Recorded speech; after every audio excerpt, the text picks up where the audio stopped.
우리가 읽었던 말씀에는 시작을 어떻게 시작하냐면 그때의 마침 이렇게 시작합니다. 그때의 마침. 예수님에게 나와서 어떤 사람들이 질문을 해요.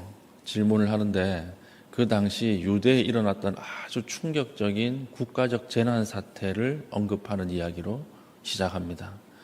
그 당시에 아주 충격을 줬던 국가적 재난 사태가 두 가지가 있었던 것 같아요. 첫 번째가 무엇이냐면 1절 보면 나오죠.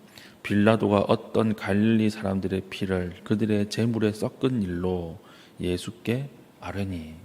무슨 사건이냐면 빌라도가 기독교인들을 싫어했잖아요. 그래서 이 사람이 폭동을 염두에 두고 하나님의 성전에 제사 드리러 온 사람들을 군대를 보내서 학살한 사건이 있었습니다. 그래서 영문도 모르고 성전에 제사를 드리러 왔다가 이제 죽은 일, 대량 학살이 일어났죠. 그래서 그들의 피가 제물에 섞였다라고 하는 아주 이렇게 우회적인 방식으로 이렇게 사람들에게 회자되는 아주 충격적인 내용이 유대 사회에 있었던 것입니다. 이 첫 번째 사건이었고, 또 예수님이 언급하시는 사건이 있죠. 실로암 망대 붕괴 사건이에요. 실로암의 망대가 붕괴가 되어서 망대가 무너져서 그 아래에 있던 사람 18명이 깔려 죽은 사건. 이 사건이 유대 사회에 아주 큰 국가적 재난 사태로 충격을 주었습니다. 18명 이렇게 하니까 우리는 조금 죽었네 이렇게 생각을 되겠지만 그 당시 유대 사회 전체 인구가 50만 명에서 80만 명이었어요. 이걸 그대로 오늘날 5천만 명인 대한민국 사회에 적용을 하면 비례식으로 하면 몇 명 죽은 걸까요? 1,800명이 죽은 거예요. 그러니까 오늘날 우리로 치면 1,800명이 죽은 사건. 이 굉장히 국가적으로 충격을 주는 사건이죠. 이 사건이 유대 사회에 일어났던 두 가지 사건입니다. 그래서 이 사건을 어떻게 보아야 됩니까? 이걸 물어보는 것으로 오늘 본문이 시작이 되는 것입니다. 이때 예수님께서 이 두 가지 사건을 바라보시는 시각이 독특해요. 첫 번째, 개인적인 해석을 아주 금하십니다. 이걸 바라볼 때, 이 사건을 바라볼 때, 이 사람들이 죄가 더 많아서 죽었다고 생각하면 안 된다는 거예요. 이건 그 당시에 전형적인 유대교 랍비들의 사고방식이었거든요. 선하신 하나님이 왜 저들은 죽게 하고 우리는 살렸느냐. 실로암 망대가 붕괴될 때 어떤 사람들은 그 아래에서 겨우겨우 살아났고 어떤 사람들은 깔려 죽었느냐. 이게 거룩하시고 좋으신 하나님과 매치가 안 되니까 개인적인 죄의 결과로 보는 거예요. 저 사람들이 죄를 더 많이 지어서 하나님이 골라서 죽인 것이다. 이렇게 해석하는 아주 율법적 해석, 개인주의적 인과율 해석을 그 당시에 랍비들이 했는데 예수님이 오늘 이것을 아주 철저하게 금지시킵니다. 아니다. 그렇게 봐서는 안 된다. 이렇게 말씀을 하시죠. 그게 어디 나와 있습니까? 3절 너희에게 이르노니 아니라 이렇게 이야기하시는 거예요. 아니라. 그리고 반복해서 똑같이 한 번 더 말씀하십니다. 실로암 망대 붕괴 사건 이후에도 5절이죠. 너희에게 이르노니 아니라. 아니라 아니라 두 번을 강조하시면서 절대 이 사건은 국가적 재난 사태는 개인이 더 죄를 지었기 때문에 죽은 사건으로 봐서는 안 된다. 이렇게 말씀하시는 거예요. 우리 최근에 무한 항공 사고가 있었죠. 그 비행기 안에는 예수 믿는 사람도 있었어요. 교회 다니는 사람이 있었습니다. 그럼 이 사람은 더 죄가 많아서 죽은 것인가? 그렇게 해석해서는 안 된다는 거예요. 우리 가라앉았던 세월호 사건, 그 안에 그 단원고 학생들 그리고 13개 정도의 교회에 성도들이 있었다라고 하는 것을 제가 알고 있습니다. 그러면 이 성도들은 우리보다 개인적으로 무슨 죄를 지었기 때문에 죽은 것인가? 그렇게 봐서는 안 된다는 거예요. 그렇게 해석해서는 절대로 안 된다. 그러면 예수님의 시각은 이런 국가적 대재난 앞에서 어떤 시각을 가져야 하는가? 아주 독특한 해석을 하세요. 너희도 만일 회개하지 아니하면 다 이와 같이 망하리라. 3절에 이렇게 돼 있죠. 그리고 5절에 실로암 망대 붕괴 사건 앞에서도 똑같은 해석을 하십니다. 너희도 이와 같이 회개하지 아니하면 다 이와 같이 망하리라. 3절 5절에 똑같이 주님 말씀하시면서 가장 중요한 단어는 뭐냐면 다 망한다라고 하는 거예요. 다 망한다. 너희가 회개하지 아니하면 이와 같이 너희도 다 망한다. 이건 개인적 죄의 결과로 보는 것이 아니라 공동체가 망하는 전조 증상으로 봐야 한다라고 하는 거예요. 사회가 붕괴되는 전조 증상으로 봐야 한다.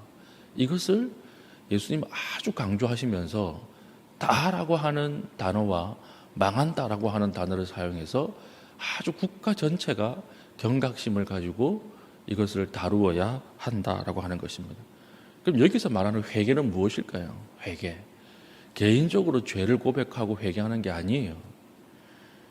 그 사람들이 죄가 더 많아가지고 그 사람들이 죽기 전에 죄를 회개하고 죽어야 됐는데 이게 아니에요. 여기서 이야기하는 회개는 무엇입니까? 사회 전체의 정의 회복이에요. 지금 국가적 재난사태가 일어난 이 사건을 바라보면서 사회 전체가 하나님을 떠난 사건으로 인식하고 사회 전체가 망해가는 것으로 인식하고 그 구석구석 모든 장소에서 하나님의 정의를 회복하지 않으면 너희 사회 전체가 다 이와 같이 망한다. 이렇게 말씀하시는 사건이 오늘 성전 학살 사건과 실로암 망대 붕괴 사건의 핵심이에요. 핵심. 이걸 오늘날 한국 사회에 그대로 적용할 수 있죠. 오늘 우리에게 주시는 말씀은 하나님이 하시는 아주 무서운 말씀이에요. 오늘 한국 사회가 똑같습니다. 오늘 한국 사회가 폭력이 일상화된 사회예요. 폭력이 가득하고 죄가 가득 찬 사회가 되어버렸습니다. 어저께인가 그저께 어떤 어머니가 자기 아이가 자폐 판정을 받은 걸 가지고 아이를 죽이고 자기도 죽는 사건이 일어났어요. 얼마나 끔찍한 사건입니까? 왜 죽었을까요? 왜 그 사랑하는 아이를 죽이고 자기도 죽였을까요? 사회 안전망이 완전히 붕괴되어 있는 거예요.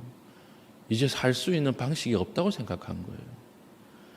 또 최근에 2살, 4살 아이들의 의대반 영어 유치원 평가 고사가 있는데 이 고사에서 2살, 4살이 뭐 알겠습니까? 아무것도 모르잖아요. 근데 이 아이가 영어 유치원 그 시험에 떨어졌다 그래가지고 그 엄마랑 할머니가 길에서 펑펑 앉아서 울더라고요. 이걸 보면서 이 사회가 어떻게 되어가고 있는가. 끊임없는 경쟁, 끊임없는 남을 밟고 올라서지 않으면 살아갈 수 없는 사회. 단 한 번의 실패만 해도 자기 인생 전체가 송두리째 다 깨지는 사회. 이런 사회를 우리가 만든 거예요. 폭력이 일상화된 사회. 그렇죠. 젊은 사람들이 일을 해서 돈을 벌어서 집을 살 수 없으니까 모두가 투기하는 장소에 다 몰려가서 거기서 자기 인생의 전부를 다 바칩니다. 그러하고 실패하면 극단적 선택을 하는 거예요. 왜 그렇습니까? 사회 안전망이 다 붕괴된 거예요. 한 번의 실수로 인생이 끝나는 거예요.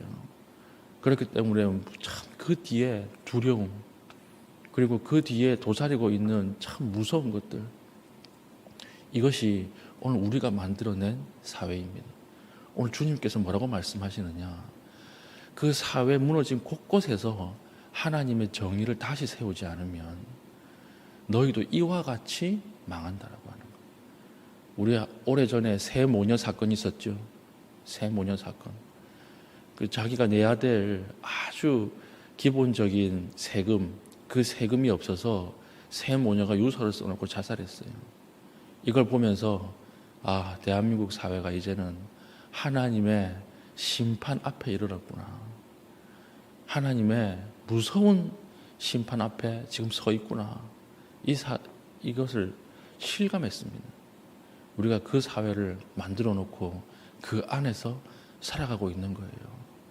주님께서 오늘 우리 한국 사회에 무섭게 경고하십니다.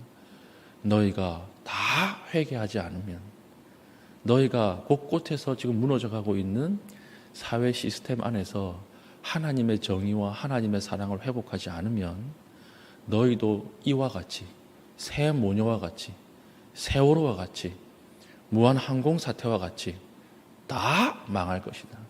한국 사회 전체가 붕괴되는 하나님의 심판을 경험하게 될 것이다. 이것을 이야기하고 있는 것입니다.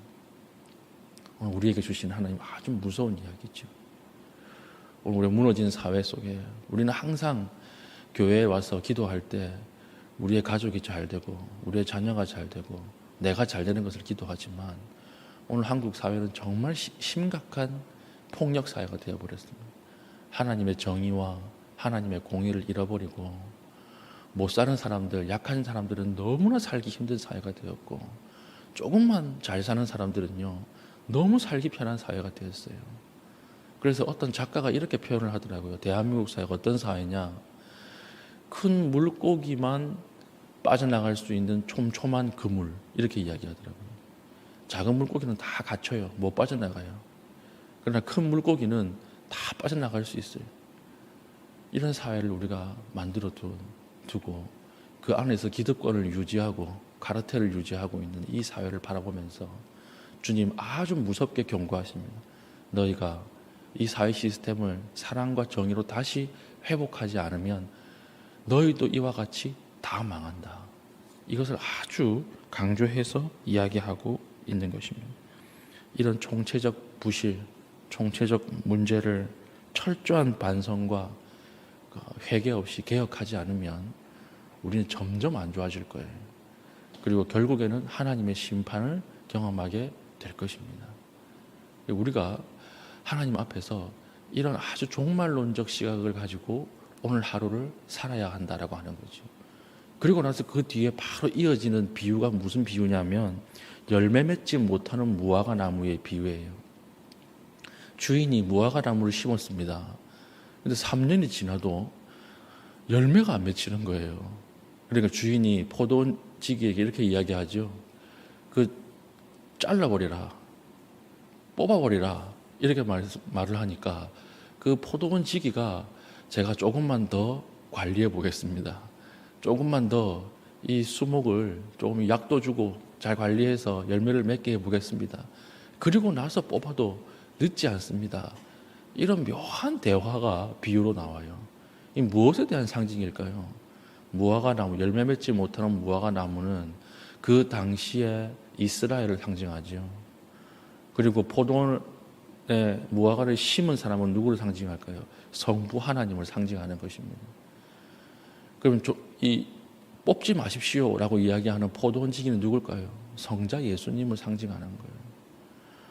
이것은 오늘 무슨 이야기냐면 하나님께서 뽑아도 벌써 뽑아버려야 했는데 지금까지 이스라엘과 대한민국이 존재하는 이유는 뭐냐?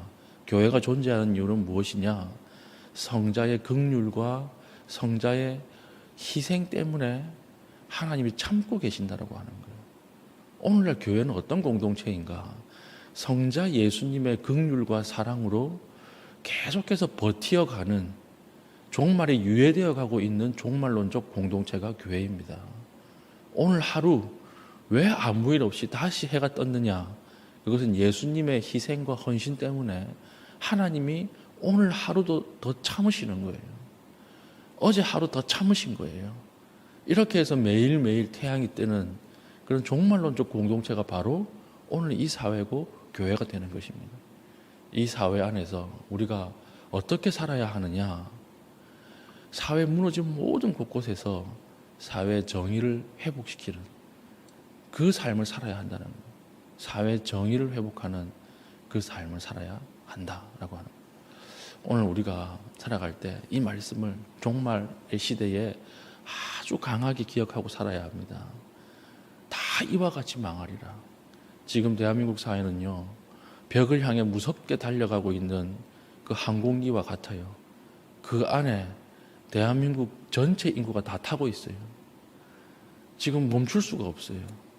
이 안에서 우리가 철저하게 개혁하고 철저하게 다시 대충 보상해서 끝내자, 대충 위로하고 끝내자, 이게 안 돼요.